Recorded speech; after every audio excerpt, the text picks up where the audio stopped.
E que os jogos comecem, ou melhor, que os jogos recomecem. Primeiro, meu bom dia, meu boa tarde ou meu boa noite, a depender do horário em que você esteja assistindo este vídeo. Hoje, ao melhor estilo El Bigodão, nós vamos reviver uma série que o Saldo Zero realizou há 2 anos atrás. Qual que era o objetivo desta série? Era nós compararmos algumas empresas de determinados setores baseado em alguns indicadores fundamentalistas para a gente ver quais dessas empresas valiam um estudo mais aprofundado. Então, 2 anos depois, no caso, hoje, nós estaremos refazendo um estudo, os jogos das empresas do setor elétrico. Então, se você quer saber qual empresa do setor elétrico está com os melhores indicadores na atualidade, se esse tema lhe interessa, vem comigo porque o vídeo está incrível. Te espero depois da vinheta. Bora lá!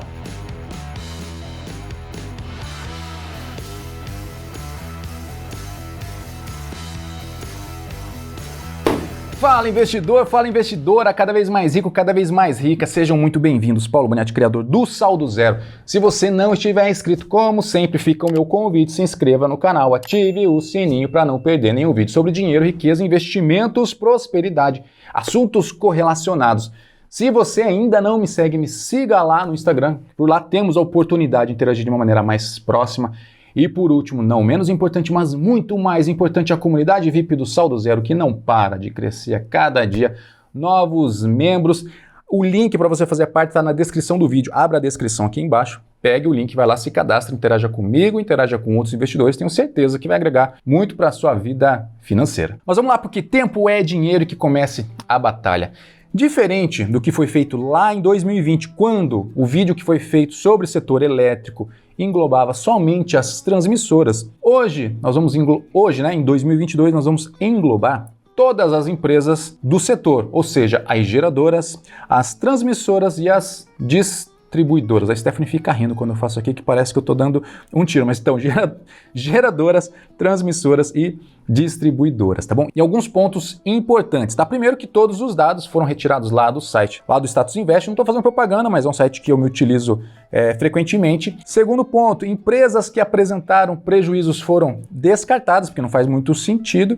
E o terceiro ponto é que empresas com mais de um código de negociação, algumas têm o código 3411, eu considerei aquele código, aquela ação com o maior volume de negociação, ou seja, são o código ao qual são mais negociados pelos investidores. Falando dos indicadores comparados, né? Primeiro o ROI, Return on Equity, ou retorno sobre o capital próprio, retorno sobre o patrimônio líquido, a capacidade da empresa rentabilizar o capital do acionista, para mim um dos indicadores mais importantes. Depois comparamos também a margem líquida, né, a capacidade da empresa gerar lucro baseado em suas receitas. Depois a dívida sobre o patrimônio líquido. Depois liquidez corrente, aí falamos dos CAGRs, né, o crescimento anual composto tanto do lucro quanto da receita. Foi comparado também o dividend yield. Eu não sou muito amarrado a dividendos, mas sabemos que empresas do setor elétrico têm por costume pagar muito dividendo, então foi comparado o dividend yield. E por último, mais 2 indicadores de preço, tanto o PL quanto o PVP. Então nós temos aqui ROI e margem olhando para lucratividade e rentabilidade.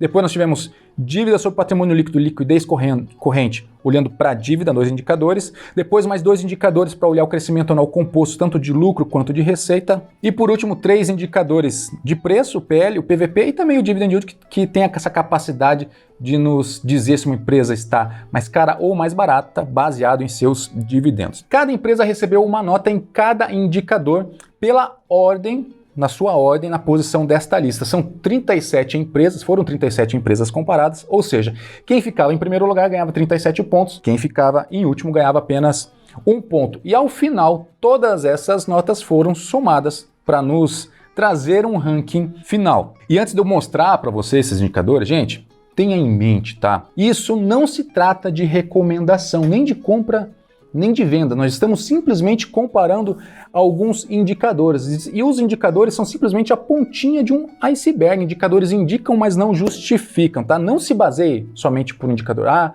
por indicador B. Esse exercício vai nos dar uma luz de empresas que valham a pena um estudo mais aprofundado depois. Inclusive, eu vou deixar um convite para você assistir o vídeo dos pilares, ao qual eu falo como você deveria minimamente analisar uma companhia antes de você investir. Então vamos para a tela. Essas aqui são as empresas que foram comparadas em ordem alfabética de ticker, começando pela AES Brasil até a TRPL4, Transmissão Paulista, 37 companhias, beleza? Indo para o primeiro indicador, o ROI, Return on Equity, nós temos a primeira colocada sendo a SEB, Companhia Energética de Brasília.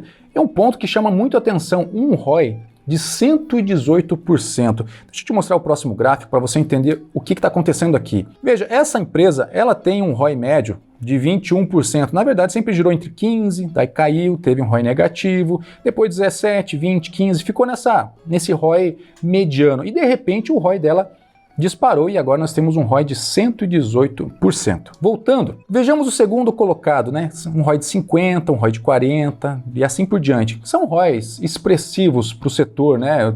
Empresas do setor elétrico geralmente têm um ROI interessante. Então faz sentido nós temos esta empresa unicamente tendo um ROI acima de 100%, e só abrindo um parênteses para você entender o que significa um ROI de 100%, mais de 100%, é como se você botasse o seu capital num investimento e você conseguisse rentabilizar aquele seu capital a mais de 100% ao ano. Faz sentido? Talvez pontualmente, que é o que a gente vê aqui, isso tem acontecido, a gente precisa entender melhor o que aconteceu. Mas isso para o longo prazo não se sustenta, gente. Nenhuma empresa tem a capacidade de gerar um ROI acima de 100%, ou seja, dobrar o seu capital a cada ano.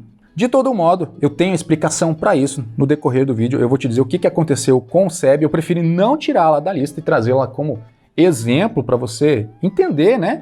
Que não basta você se focar exclusivamente em um único indicador, você precisa entender o que está acontecendo com aquela companhia antes de você botar o seu dinheiro em qualquer tipo de negócio. Continuando, margem líquida. Novamente nós temos a SEB em primeiro lugar, e aqui um número ainda mais bizarro, digamos assim, de R$ 364.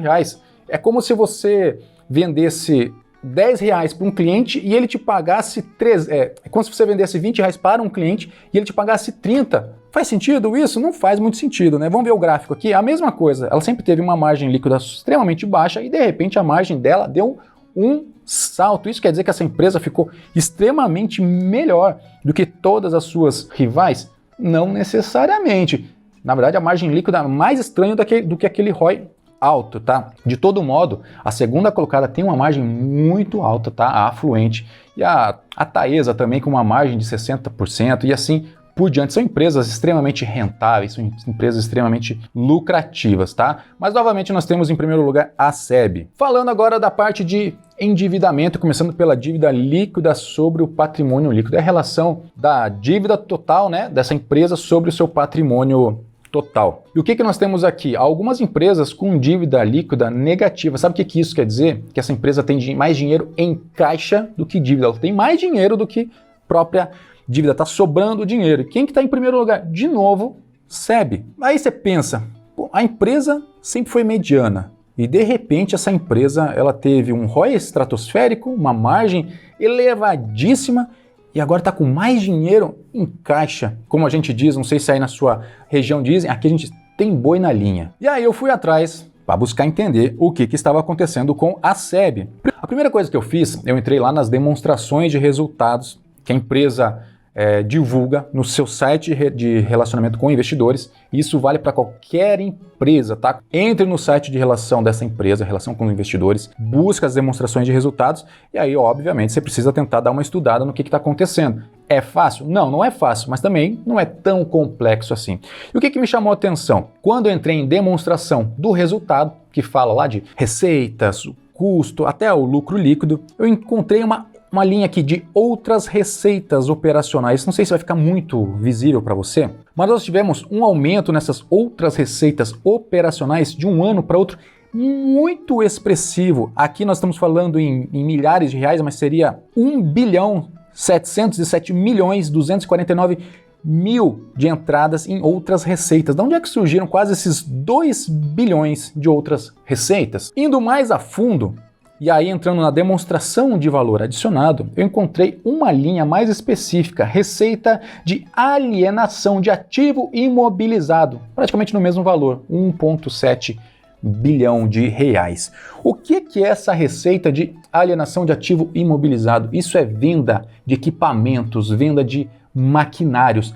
Algo levou a esta companhia pegar parte do seu patrimônio, parte dos seus equipamentos, parte do seu ativo e vender. E esse dinheiro entrou em caixa. E aí você pensa o seguinte, falando lá do ROI. Se o ROI é a relação lucro sobre o patrimônio, e se aqui nós tivemos uma elevação do lucro, que não foi pelo negócio, não foi pelas operações da empresa, mas por venda de maquinário.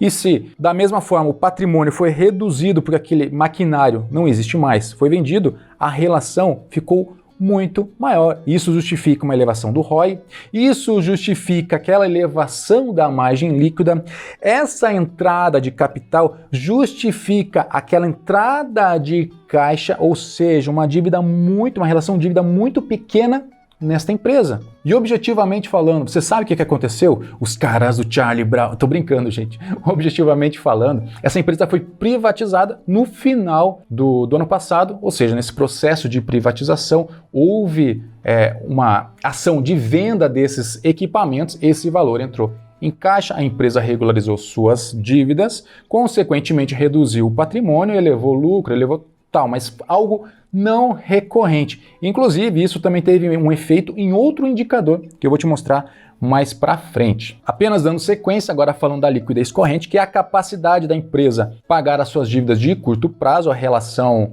ativo circulante sobre passivo circulante, ou seja, quanto maior esse indicador, mais capacidade essa empresa tem de honrar as suas dívidas de até 12 meses. E agora, pelo primeiro indicador, nós não temos a SEB como primeira colocada, nós temos a Fluente Transmissão, mas a SEB está aqui em primeiro, segundo, terceiro, quarto, quinto, sexto, sétimo lugar, mas com uma liquidez corrente excelente de 2 vezes. A liquidez corrente, geralmente, a gente tende a observar empresas com liquidez corrente acima de 1. E aqui todo mundo está com uma liquidez corrente bastante saudável. Os próximos 2 indicadores nós estaremos falando do CAGR. O CAGR é uma métrica que nos dá uma informação de crescimento anual composto de um determinado indicador. Nesse caso aqui nós estamos falando dos lucros e das receitas, tá? O que a gente está fazendo aqui? Comparando o crescimento médio composto dessas empresas, tanto pelo seu lucro quanto pela sua receita. Temos em ambos os casos a Ômega Geração em primeiro lugar. Abrindo um parênteses aqui, eu particularmente não sou muito adepto de olhar o CAGR. Por quê? Quando nós falamos de média, às vezes um período específico pode acabar puxando essa média muito para cima ou muito para baixo. Eu prefiro, quando estamos falando de lucro e receita e patrimônio, eu prefiro olhar a constância pelos gráficos. A empresa tem que ser crescente, a empresa tem que ser constante. Eu já falei sobre isso em outros vídeos, principalmente nos vídeos dos pilares, tá? Depois você assista lá. Mas de toda forma, tá aqui, eu precisava de uma métrica para a gente poder comparar essas empresas que estão crescendo em lucro e patrimônio, em lucro e receita. Próximo indicador, Dividend Yield, a capacidade da empresa pagar, distribuir, seus lucros para os acionistas em forma de provento. E olha quem aparece novamente em primeiro lugar, a SEB.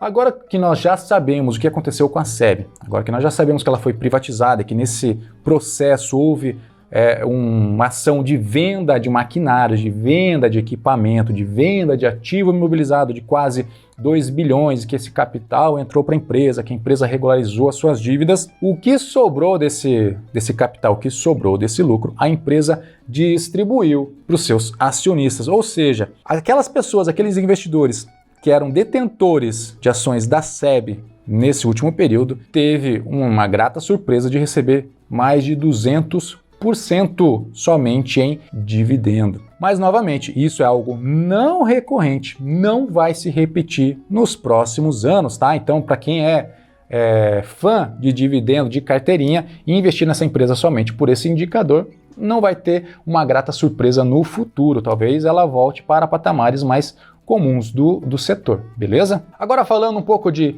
preço, tanto o PL quanto o PVP, relação preço-lucro, em primeiro lugar, novamente nós temos a SEB, tá? Que está com uma relação preço-lucro extremamente baixo e novamente isso está sendo impactado por aquele não recorrente. Por quê, Boni? Porque se o preço da companhia, se o preço de uma ação é R$10, continua em R$10, mas o lucro sobe estratosfericamente, que é o que a gente viu que aconteceu, essa relação fica muito menor, ou seja, a relação preço-lucro caiu. Por isso, mais uma vez, cuidado, não invista somente por indicadores. Isso aqui está enviesado e não faz sentido, não é recorrente, beleza? Agora falando em preço sobre valor patrimonial, muito parecido com o PVP, mas agora olhando pelo viés do patrimônio da empresa, nós temos a Light como primeira colocada com o PVP de 0,38. Eu não comentei, mas tanto o PL quanto o PVP, quanto menor, melhor, desde que não sejam negativos, tá bom? E chegamos ao nosso ranking final, não poderia ser diferente. Temos em primeiro lugar a SEB, mas como nós já sabemos, é algo não recorrente, ocasionado pelo processo de sua privatização, mas de todo modo, está aqui em primeiro lugar, baseado nos indicadores de hoje. Depois nós temos a Fluente Transmissão, depois nós temos a Copel e assim por diante, tá? Depois você pode tirar um print aqui desta lista até a última colocada, que ficou com a Ampla Energia e Serviços com apenas 85 pontos. Agora volta aqui, eu acredito que este tenha sido um exercício extremamente saudável, principalmente por nós termos a SEB neste jogo, porque isso mostra para você os motivos pelos quais nós não podemos investir numa companhia somente por indicadores. É preciso analisar muito mais antes de tomar qualquer decisão de investimento. De todo modo, eu espero que você tenha gostado desse vídeo. Se você gostou e tem interesse que eu traga outras empresas, outros setores para esta série, comenta aqui abaixo qual setor que eu teria o maior prazer em fazer um novo vídeo para você, beleza? Gente, como sempre, espero ter agregado conhecimento. Se você ficou comigo até agora, considere curtir e compartilhar o vídeo, com pessoas queridas ao seu entorno.